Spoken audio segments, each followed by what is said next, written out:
जो है ना बताएंगी सारा प्रोसीजर।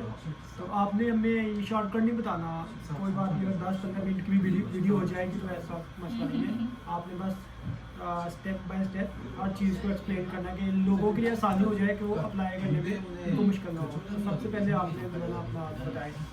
सो मैंने यहाँ पे एडमिशन लिया क्योंबुक यूनिवर्सिटी में। इससे पहले जब मैं इंडिया में थी तो मैंने बहुत सारी यूनिवर्सिटी सर्च की, लाइक कम से कम एक साल पूरा 2024 मैंने इसी चीज़ में निकाला है कि मेरे को कोरिया आना है। और इसी तरीके की मेरी ही तरह बहुत सारी लड़कियाँ लड़के होते हैं जिनको सिर्फ ये पता होता है कि कोरिया आना है, पर कैसे आना है ये नहीं पता होता। सो इसलिए जब मैंने शुरू किया जानना इसके बारे में, तो सबसे पहले मुझे जीपीएस के बारे में पता चला, और धीरे धीरे करके जैसे जैसे मैं उस प्रोसेस में घुसती गई तो मुझे उसके बारे में और इन्फॉर्मेशन मिलती गई। कभी भी जैसे आप अगर किसी एजेंट के थ्रू भी आ रहे हैं, कभी होता है बहुत सारे यूनिवर्सिटी के स्टूडेंट्स क्या करते हैं, ये एजेंट से अप्लाई करवाते हैं और एजेंट ही उनको यहाँ कोरिया में भेजते हैं। तो अगर आप एजेंट के थ्रू भी आ रहे हैं ना, तो मैं ये कहूँगी कि अपनी नॉलेज को लिमिटेड मत रखो, सिर्फ उतना जितना वो एजेंट्स बता रहे हैं। खुद से एक्सप्लोर करने की, खुद से जानने की कोशिश करो। मैंने भी एजेंट से अप्लाई किया था, एक इंस्टीट्यूट है, उन्होंने तो पैसे ले लिए और ढंग से कुछ किया भी नहीं। सो मैंने भी इस चीज़ में बहुत पैसे बर्बाद किए हैं। सो इट्स लाइक रिसर्च करो अलग अलग जगहों पर, आपको कौन सी यूनिवर्सिटी में आना है, कौन सी आपके लिए सही है, कौन सी नहीं है, क्या आपको जिस यूनिवर्सिटी में आप लैंग्वेज प्रोग्राम के लिए अप्लाई कर रहे हो वो उसी यूनिवर्सिटी से आपको मास्टर्स करना है या नहीं करना है, या जो भी है अच्छे से रिसर्च करो। रिसर्च कैसे करनी है, आपको वेबसाइट्स यूनिवर्सिटीज़ की सबकी मिलेगी, और वो वेबसाइट अपनी इंडिया जैसी नहीं होती कि चलती ही नहीं है। मतलब इंडिया में तो ये होता है कि वेबसाइट जो है वो अपडेटेड ही नहीं है, बट यहाँ की वेबसाइट सारी अपडेटेड है, सारी इन्फॉर्मेशन उस वेबसाइट के अंदर है, एक एक चीज़ लिखी हुई है। तो उन वेबसाइट्स में जाओ, अच्छे से देखो हर चीज़ को कि आपके लिए सूटेबल क्या है, कोर्स सूटेबल है कि नहीं, एनवायरनमेंट सूटेबल है कि नहीं, जगह सूटेबल है कि नहीं। जगह के बारे में आपको ज़्यादा आइडिया नहीं भी लगेगा क्योंकि वहाँ बैठे बैठे इतना नहीं पता चलता, बट ये चीज़ें वेबसाइट की थ्रू हमको फिर भी काफ़ी हद तक आइडिया लग जाएगा कि आपको कहाँ जाना है, कहाँ नहीं जाना है। तो मैंने भी ऐसी बहुत सारी यूनिवर्सिटी की वेबसाइट देखी थी, बहुत सारे कोर्सेज के बारे में जाना था, उनके रेट्स तक भी लिखे होते हैं, मतलब जो फीस वो लोग चार्ज कर रहे हैं वो भी वेबसाइट में मेंशन होता है कि इतनी इसकी फ़ीस लगेगी, इतना रहने का खर्चा लगेगा, डोरमेट्री की फ़ीस। कुछ वेबसाइट्स कुछ यूनिवर्सिटीज़ होती हैं जो डोरमेट्री प्रोवाइड करती है, कुछ यूनिवर्सिटीज़ डोरमेट्री प्रोवाइड नहीं करती है, तो ये चीज़ भी देख लेना। तो इसी तरीके से रिसर्च करने के बाद मेरी शायद बात हुई थी आपसे ही, तो आपने मुझे क्योंबुक यूनिवर्सिटी के बारे में बताया था, तो मैंने उसके बारे में भी रिसर्च की और मुझे सच में वो यूनिवर्सिटी अच्छी लगी, तो मैंने क्योंबुक यूनिवर्सिटी में अप्लाई किया। अप्लाई करने के लिए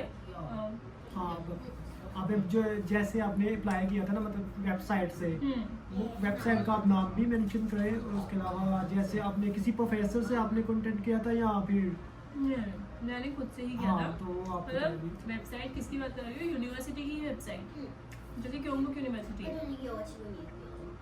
तो इनकी अपनी एक वेबसाइट होती है जिसमें सब कुछ मेंशन किया हुआ होता है।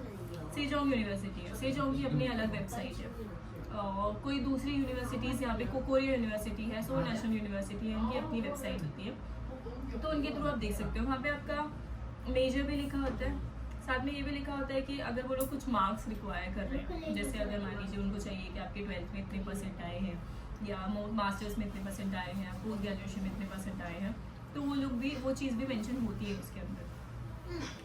तो इस तरीके से वेबसाइट पे सब कुछ मेंशन होता है। उसके लिए आपको आईएलटीएस की जरूरत पड़ी?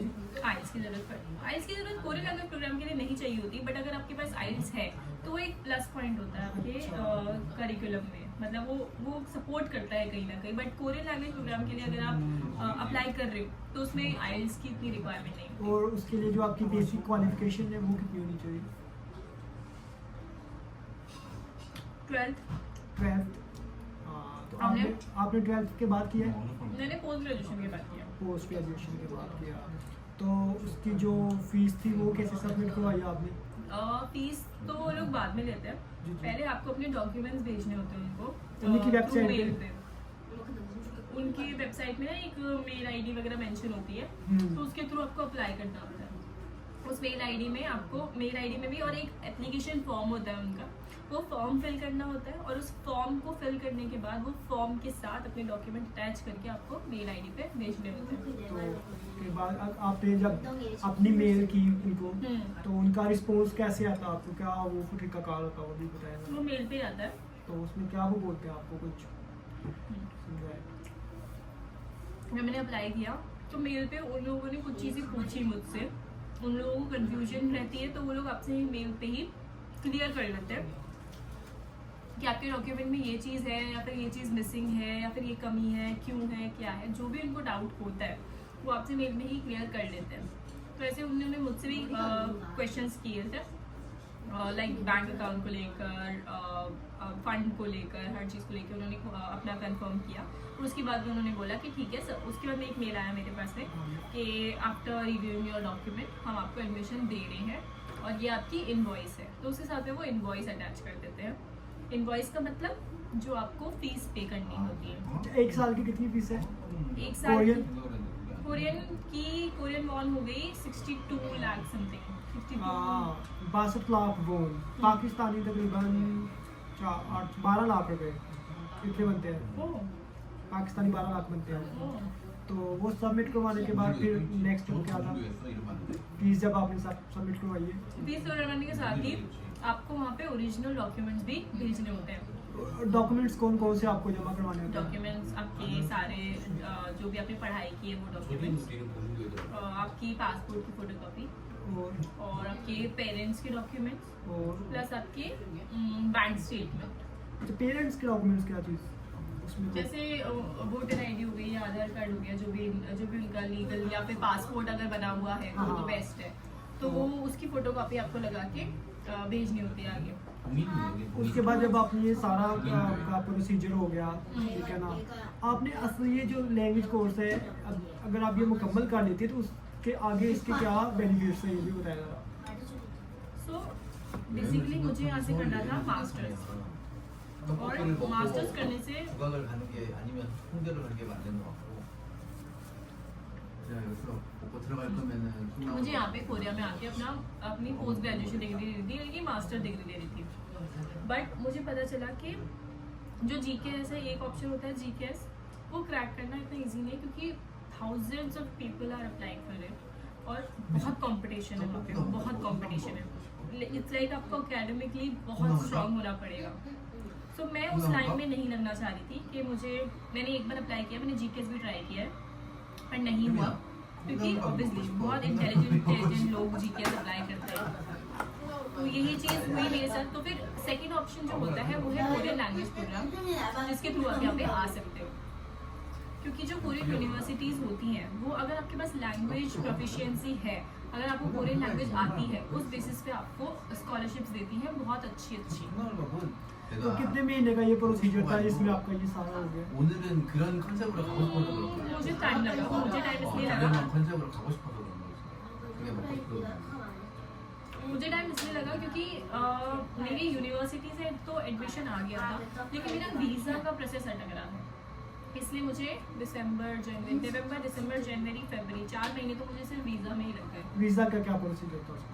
वीज़ा में भी सेम, आपको जो डॉक्यूमेंट्स हमने यूनिवर्सिटी में भेजे थे वही डॉक्यूमेंट्स प्लस जो यूनिवर्सिटी, जब हम यूनिवर्सिटी में डॉक्यूमेंट्स भेज देते हैं और इनवॉइस में मतलब फीस जमा करा देते हैं, तो यूनिवर्सिटी आपको लेटर भेजती है, एडमिशन लेटर, वो भी मेल के थ्रू ही आता है। तो वो लेटर अटैच करके आपको वीज़ा के ऑफिस पे अप्लाई करना पड़ता है। तो मेरा फंड का थोड़ा इशू आ रहा था, पैसों का, तो इस वजह से मेरा वीज़ा रिजेक्ट हो रहा था। मेरा वीज़ा 3 बार रिजेक्ट हुआ है, जो कि मैं दिसंबर के इनटेक में आने वाली थी, लेकिन अब मैं मार्च के इनटेक में आई हूँ, क्योंकि मेरा फरवरी में जाके वीज़ा लगा है फाइनली। सो वीज़ा के टाइम पे भी बहुत केयरफुल रहना कि वो लोग हर चीज़ नोट करते हैं, स्पेसिफिकली आपका बैंक अकाउंट, आपके बैंक में कितने पैसे हैं वो ये चीज़ देखेंगे, और आपकी बैंक स्टेटमेंट भी जाएगी 6 महीने की। तो ये सब चीज़ें बहुत ज़रूरी है। हाँ, तो अभी जब आप साउथ कोरिया आ गए तो आपकी क्लासेस स्टार्ट हो गई, तो आपका जो हॉस्टल वगैरह है वो फ्री है या उसका पेड है सारा? नहीं, वो भी मैंने पे किया था। मेरी जो फीस मैंने पे की थी उसमें 1 साल की पूरी पढ़ाई, 6 महीने का हॉस्टल या और इंश्योरेंस, ये चीज़ें मैंने पे की थी। तो 6 महीने के बाद या तो मैं अपना हॉस्टल को एक्सटेंड करा सकती हूँ या फिर मैं कहीं और जाके रह सकती हूँ, ले सकती हूँ घर वगैरह। 그런 나들었네. तो ये जी थी आपके लिए इन्फॉर्मेशन 그냥 जो आपको तकरीबन समझ आ जाएगी इस चीज़ से कि आपने अप्लाई कैसे करना है।